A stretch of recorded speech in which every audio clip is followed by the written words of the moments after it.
Swastiastu, salam sejahtera untuk kita semua. Rahayu, rahayu, rahayu. Baik Sobat Nusantara, kali ini saya berada di rumah Romo Bonidi. Beliau adalah salah satu tokoh pelaku buka kawangnya situs Kawitan, sehingga akhirnya muncullah Pura Luhur Giri Salaka Alas Purwo. Di dalam acara Suluh Dharma ini nanti kita akan meminta cerita dari beliau tentang yang sebenarnya, dan dalam pelaksanaan ceritanya beliau akan kita memakai selalu sebagai umat Hindu upasaksi, kita memakai dupa, upasaksi bahwa beliau berbicara tentang kebenaran, menyampaikan apa yang betul-betul dialami, dan saatnya kita bertanya kepada beliau.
Om Swastiastu, Mo. Om Swastiastu. Puji Sungkara, pada malam hari ini saya bisa hadir di tempat Romo untuk mengusik, ya, menggali lebih dalam tentang sejarah situs Kawitan Alas Purwo.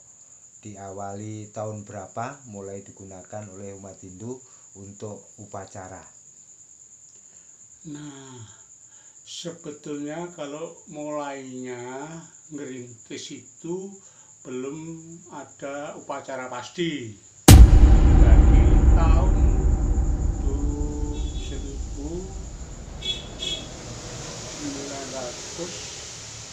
1984, ya, itu karena saya sebagai lembaga, teman saya juga, saya sebagai bendara, terus Pak Gondo selaku Litbang, terus Pak Bero sebagai generasi waktu itu, dan Ketuanya. dari pengurusan panitia pada saat di kecamatan itu awalnya memang yang bisa merembuk awal dari merintis itu orang bertiga, karena pada saat itu diberikan wilayah tugas untuk berdharma wacana agama dari sisi pura wilayah Purwasri, terus Pura Erpah, Pura Pendarjolan,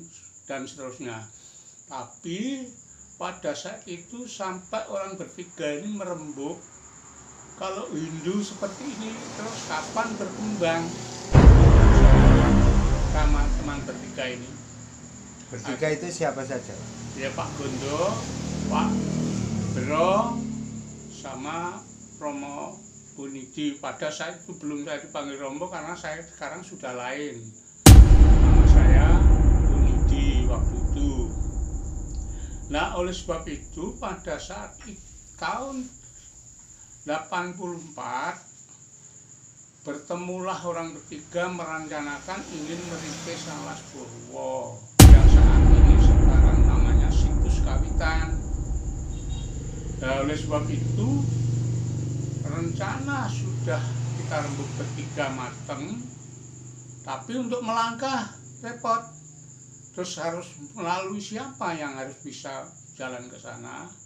Awalnya rembuk sama mantan mandor wilayah Rawabendo. Kan Rawabendo itu daerah ya kalau dibilang sekarang Tanggul Asri. Nah disitulah mandor Pak Mujiono namanya.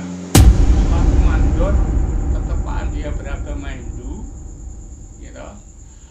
Dan situ tidak nutup kemungkinan saya dengan orang bertiga ngerembuk nanya masalah situs masih ampuradul waktu itu belum sampai kayak begini sekarang. Disitulah rembuk pada tahun 68-67 kan dibuka jadi lahan pertanian. Penjajakan. Karena orang-orang yang dijajakan itu bingung mencari dingkel artinya untuk masak, ambillah batu-batu yang ada di Situs Kawitan itu. Terjadilah musibah. Dan musibahnya ada yang sakit, katanya pulang sendiri. Ya saya nggak ngerti cerita Pak Mujiono. Lah itu pun dengan syarat harus ada upacara agama Hindu. Nah, setelah ada kata semangatnya saya orang bertiga, ada upacara Hindu. Akhirnya yang saya teman tiga ini mulai merintis perjalanan. Dari itulah saya berani menjalankan persembahyangan orang merintis 5 orang. Siapa saja, Mas? Satu saya Romo sendiri, kedua Pak Bro Bawati, ketiga Pak Gondo, keempat Pak Kasran, kelima Pak Ponidi. Nah, purnomo yang pertama hanya orang 5 itu, tidak ada tambahan-tambahan karena teman-teman masih mangrove, artinya mangrove tinggal mau enggak begitu. Akhirnya terjadilah pelaksanaan film bersamaan, nambah orang 9, tambahlah Pak Muri, Pak Paido, Pak Marji kalau nggak salah. Nah itulah. Setelah itu berkembang, akhirnya nampaklah para tokoh-tokoh masuk, termasuk Mbah Harjo, Mbah Harsono, nah, terus tambahan lagi dari teman-teman almarhum Pak Sawit itu pergerakan sudah berapa periode itu masuklah semua, karena posisi dalam kegiatan itu masih dihantui teman sendiri, banyak yang tidak mau hadir karena dianggap mungkin teman-teman belum menyadari perkembangan Hindu itu. Kalau kita tidak tahu awalnya ya memang begitu, sehingga perjuangan saya orang bertiga ini awalnya konsultasi dari lembaga kabupaten tidak siap membackup, Pak kecamatan pun sebagian ada. Akhirnya perjalanan itu sampai mulai rame karena minta tolong Parisade Provinsi waktu itu dijabat oleh Pak Sidre. Saya tanggal ke sana di Banyuwangi, mohon Pak Sidre kegiatan pas pager wesi ini supaya diangkat bareng-bareng supaya perkembangan cepat.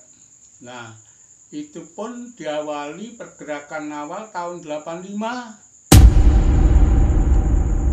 1985 ini mulai orang lima merintis sampai terjadilah perkembangan sampai tahun 93. Bukti otentiknya ini dibentuklah kepanitiaan upacara. Yang pertama tahun 85 itu adalah saya dengan Pak Gero sebagai ketua panitia. Terus diteruskan yang lain sampai pas tahun 93,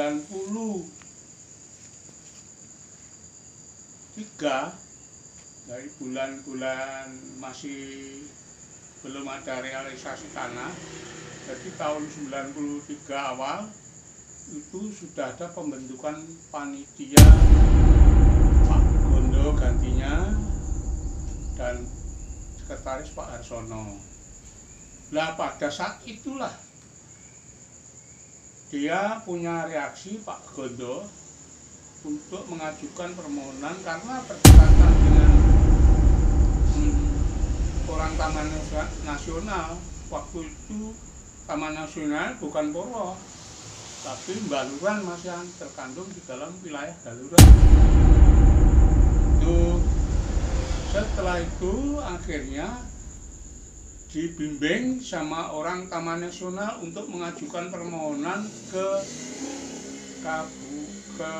Kehutanan Pusat, dan pada saat itu Menteri Kehutanannya Pak Hasbul Harhab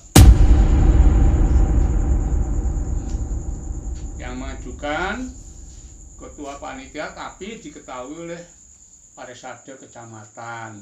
Itu memang ada, ini buktinya bukan main-main. Ini pengajuannya tanggal 2 Mei kalau salah. Tahun 93. Nasional, ya tahu. Mulai Januari tahun 93. Tanggal 21 sama tanggal 5. Keliru. Sama tanggal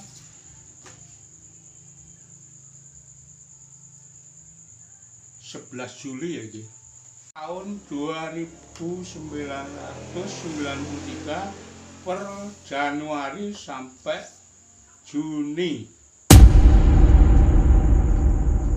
Juni apa Juli? Juli toh. 6 Juni. Saya 6 Juli. Nah, disitulah dibimbing surat menyuratnya sampai ke pusat Jakarta. Artinya di Kehutanan masuk tanggal 23 September.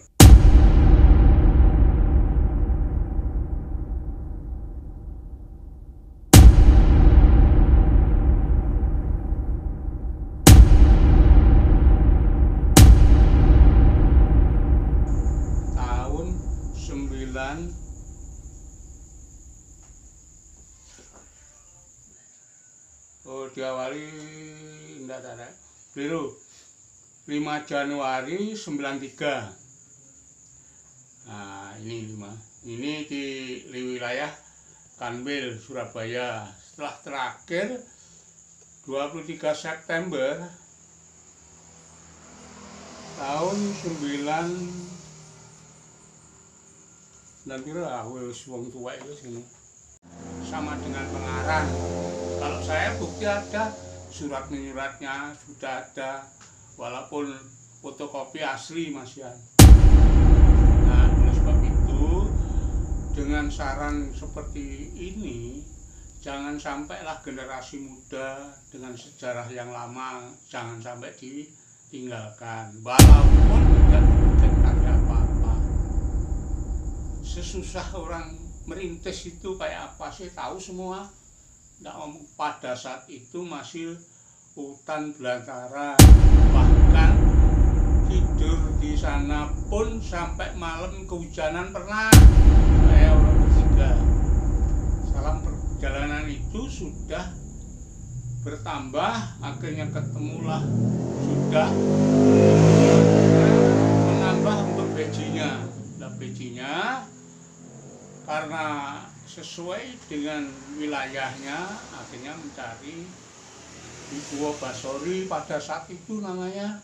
Tahun berapa itu? Sekitar tahun 88 kalau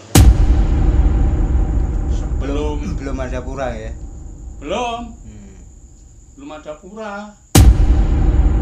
Nah, disitulah tiap upacara akhirnya mendaktirkannya di Pejaraan. Nah, sekarang dinamakan Pejaraan karena hubungannya dengan Pejaraan itu lemah tulis. Lemah tulisnya di mana?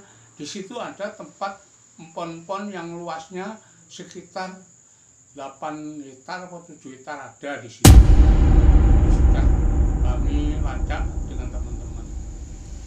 Nah, untuk menggerakkan itu karena Pak Sidre yang sebagai lembaga provinsi sehingga merestui pergerakan ini karena ingin mengembangkan budaya agama Hindu yang ada di wilayah Banyuwangi Selatan. Nah, merasa resah teman-teman pada saat itu.